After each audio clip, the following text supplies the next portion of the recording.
देखिए प्यारे युवा साथियों, आपको हमेशा अभिषेक क्लासेज यूट्यूब चैनल ने एक सटीक इंफॉर्मेशन दी है, चाहे वो किसी भी सरकारी भर्ती की अपडेट क्यों ना हो। हर विभागीय भर्ती का एक सच्चाई के साथ आपको अपडेट दिया है और दे रहा है। आने वाले टाइम में ऐसे ही यह सच्चाई बरकरार रहेगी। बार बार एक मैसेज आ रहा है युवा साथियों का, सर डाक विभाग के अंदर अब नई भर्ती कब आएगी?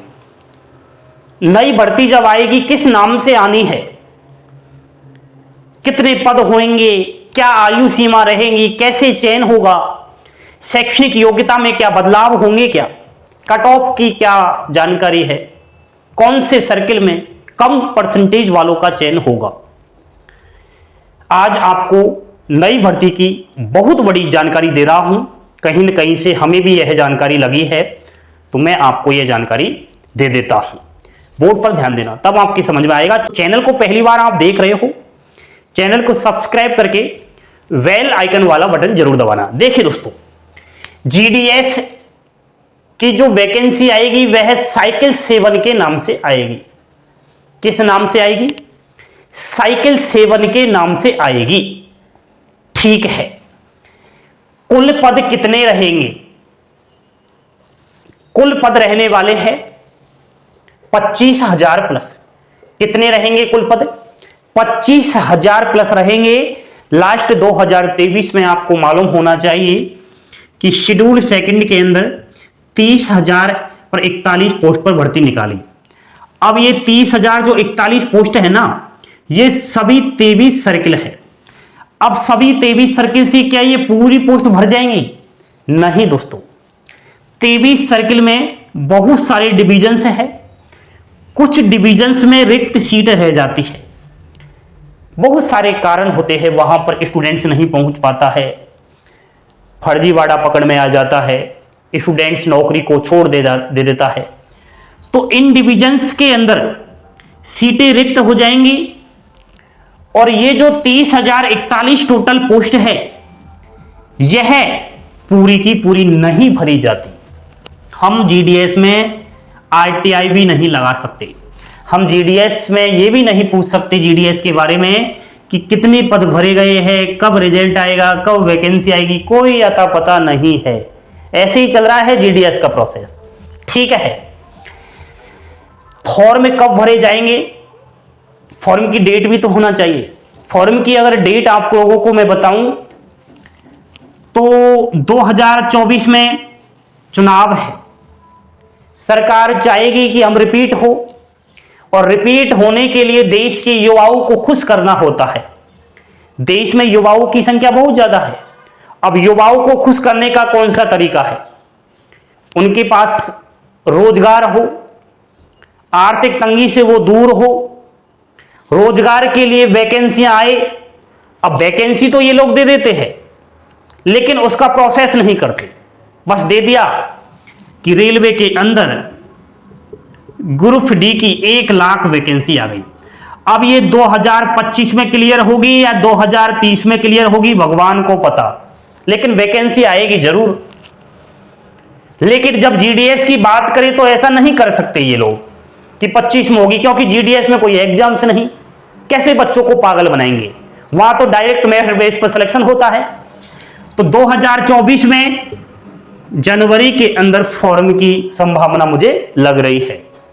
आयु में कुछ बदलाव हुआ क्या? नहीं दोस्तों, जनरल के हो तो 18 तो कम से कम चाहिए, 40 वर्ष अधिकतम चाहिए। ओबीसी के हो तो 3 साल तक की छूट है, 43 चल जाएगा। एससी और एसटी के हो तो 5 वर्ष तक की छूट है अधिकतम आयु सीमा में। अगर आप महिला हो, चाहे जनरल की हो, चाहे किसी भी कैटेगरी की हो, 45 वर्ष तक की फॉर्म अप्लाई कर सकती है। अगर आप पीडब्ल्यूडी कैटेगरी से हो तो 5 वर्ष की आपको भी छूट दी जाती है। तो 18 से 40 वर्ष आयु। योग्यता को लेकर बार बार प्रश्न आ रहा था, सर जीडीएस की क्वालिफिकेशन चेंज होगी क्या? हम सुन रहे हैं 10वीं से 12वीं कर दी जा रही है। दोस्तों, जीडीएस का मतलब पता है क्या आपको? ये भारतीय डाक विभाग में वो पोस्ट है जो ग्रुप डी से भी नीचे आती है। जीडीएस की सैलरी मात्र 17,000 है। क्या खाएगा 17,000 में? और कहां आप 12वीं पास क्वालिफिकेशन कर रहे हो? जीडीएस में कोई भी शैक्षणिक योग्यता में बदलाव नजर नहीं आएगा, वही 10वीं पास अभ्यर्थी फॉर्म डालेगा। ठीक है, चयन कैसे होगा? बहुत सारे अभ्यर्थी कहते रहते हैं सर एग्जाम्स हो जाए तो और बढ़िया रहे। एग्जाम्स होती नहीं है, फर्जीवाड़ा होता है। अब कहां एग्जाम्स होगी यार, छोटी परीक्षा है, सरकार इन लोगों को बजट ही नहीं देती एग्जाम्स के लिए, कैसे एग्जाम्स कंडक्ट करवाई जाएगी? तो मुझे नहीं लगता कि एग्जाम्स हो। 100% अगर बताऊं आपको तो जीडीएस में किसी भी प्रकार की कोई एग्जाम्स नहीं होगी, डायरेक्ट मेरिट बेस पर चयन आप लोगों का होगा। 10वीं की परसेंटेज को देखकर मेरिट लिस्ट निकलती है। अब 10वीं में 60% वालों का भी चयन हो जाता है, 70 वालों का भी हो जाता है, 80 वालों का भी होता है। अलग अलग सर्किल वाइज, डिविजन्स वाइज ये कट ऑफ निकलता है। तो अगर आपके 10वीं में 60% है तो हम आपको फॉर्म भरवाएंगे, आपकी नौकरी जरूर लगेगी। ध्यान दीजिए, वेतन। हां दोस्तों, वेतन में बड़ा बदलाव नजर आएगा 2024 के अंदर। आपको बता देता हूं वर्तमान स्थिति। जीडीएस की बात चल रही है। जीडीएस में 3 प्रकार के पद आते हैं, बीपीएम, एबीपीएम और डाक सेवक। 3 प्रकार के पद है। डाक सेवक और एबीपीएम की तो सेम वही सैलरी होती है। बीपीएम का बेसिक पे होता है दोस्तों 12,000 रुपए। कितने पे? 12,000 पे। यहां पर इसको अगर जीडीएस का महंगाई भत्ता यानी कि डेयरनेस अलाउंस देखा जाए, डीए तो पहले 42% था, अब यह बढ़ाकर 40% कर दिया है। कितना कर दिया है? 46%।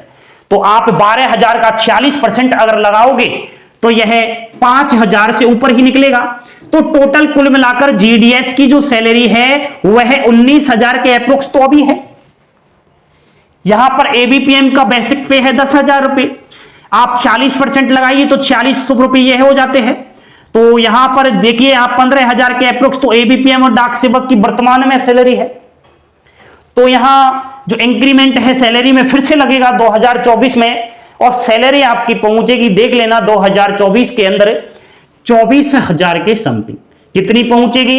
24,000 के समथिंग। अच्छी सैलरी है। ठीक है, आपको मैं सैलरी से मुझे एक बात आई याद, जीडीएस का जो काम है ना दोस्तों वह 5 घंटे है, और बार बार इस 5 घंटे को लेकर हड़ताल होती आ रही है, होती है और होती रहेगी। 5 घंटे से 8 घंटे ड्यूटी टाइम बढ़ाया जाए ऐसे संभावना लग रही है। अगर 8 घंटे हो जाएगा तो समझ लेना जीडीएस की बल्ले बल्ले है। होगा जरूर, हम दिलवाएंगे 8 घंटे की ड्यूटी आपको। कट ऑफ की अगर दृष्टि देखी जाए तो वर्तमान अगर इन वैकेंसियों पर नजर डाले 2023 में जो 85,000 से अधिक भर्तियां आई, आपका स्पेशल ड्राइव 12,828, साइकिल 5 में आई 40,889, और इधर ये आई आपकी शेड्यूल सेकंड 30,041। यहां इन लिस्ट की अगर कट ऑफ देखें तो बहुत ज्यादा गई है। इन लिस्ट में सिलेक्टेड स्टूडेंट्स पकड़ में भी आए हैं। फर्जी तरीके से नौकरी लेने वाले अभ्यर्थी अलग अलग राज्यों से पकड़े जा चुके हैं। तो अब कहीं ना कहीं भय है। जीडीएस का डॉक्यूमेंट वेरिफिकेशन भी बड़ा टेढ़ा होने लग गया है। पहले ऑफलाइन होता था, अब डीजी लॉकर के माध्यम से तो आपकी 10वीं की मार्कशीट देखी जाती है, चेक की जाती है कि जिस बोर्ड से पास आउट है स्टूडेंट्स वह ऑनलाइन है या नहीं। इसलिए फर्जीवाड़ा समाप्त होगा, कट ऑफ भी आपका गिरेगा आने वाली भर्ती का। कहां किस सर्किल से सैप है? तो अगर आप सैप की बात करें ना दोस्तों, तो इधर छत्तीसगढ़, नॉर्थ ईस्ट, मध्य प्रदेश, राजस्थान, यहां का कट ऑफ थोड़ा मॉडरेट ही रहता है। उत्तर प्रदेश का भी ठीक ठाक रहता है। बाकी हरियाणा, पंजाब, दिल्ली, बिहार बहुत हाई कट ऑफ जाता है। ठीक है, सबसे ज्यादा पोस्ट किस सर्किल से आएगी? तो ये सब अभी बताना कोई बड़ी बात लगती है हमें। पहले कैसे बता सकते हैं कि किस सर्किल से कितनी पोस्ट आएगी, लेकिन अगर ज्यादा की बात करूं तो नॉर्थ ईस्ट से ज्यादा आएगी, मध्य प्रदेश से ज्यादा आएगी, राजस्थान से ज्यादा आएगी, उत्तर प्रदेश से बहुत ज्यादा आएगी, देख लेना आप, और कट ऑफ भी आपको इन्हीं राज्यों से कम देखने को मिलेगा। हम आपको फॉर्म भरवाएंगे, वैकेंसी आने दीजिए, रोज की झूठी अफवाहों से बचे, रोज ये वैकेंसी आती रहेंगी। अब यह लास्ट दिसंबर है, दिसंबर के बाद नई भर्ती का प्रोसेस शुरू होने लग जाएगा, इंतजार कीजिए। हम आपका फॉर्म भरवाएंगे, 10वीं पास कर रखी है तो मार्कशीट तैयार रखिएगा, ठीक है। बड़ी अच्छी जानकारी थी, मेरे ख्याल से आपकी समझ में आया होगा।